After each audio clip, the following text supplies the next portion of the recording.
Ministro Educação, Juventude e Desporto Armindo Maia reconhece que a atenção máxima para acesso à educação inclusivo.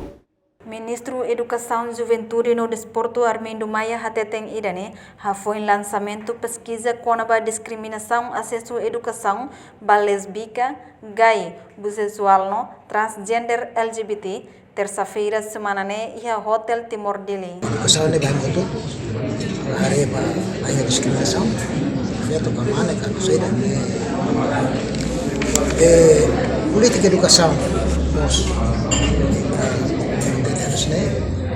tidak educação inclusiva di luar também não mas neste momento educação inclusiva né hari ini banyak deficientes kan seriusnya grupo ini presente explicitamente sedang sedang talvez itu saya refleksi estamos aqui para todos precisaria obviamente que yang sudah hotel katakan buatnya lebih fácil.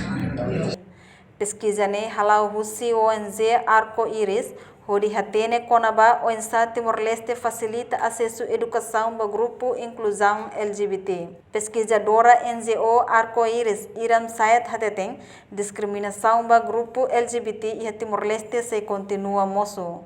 Impacto husi discriminação ne ema inclusão barak lahetan acesso à educação, taba lahetan tratamento dia iha escola, nola iha meios adequado, atu resolve discriminação ne. Atu labele moço bebek discriminação ba grupo inclusão, precisa sensibilização, informação ba educador sira, cooperação com sociedade civil, no hatur quadro legal forte, no produz matadalang prevenção discriminação ba grupo LGBT. Reportagem Sabina Sansa, Televisão Timor Post.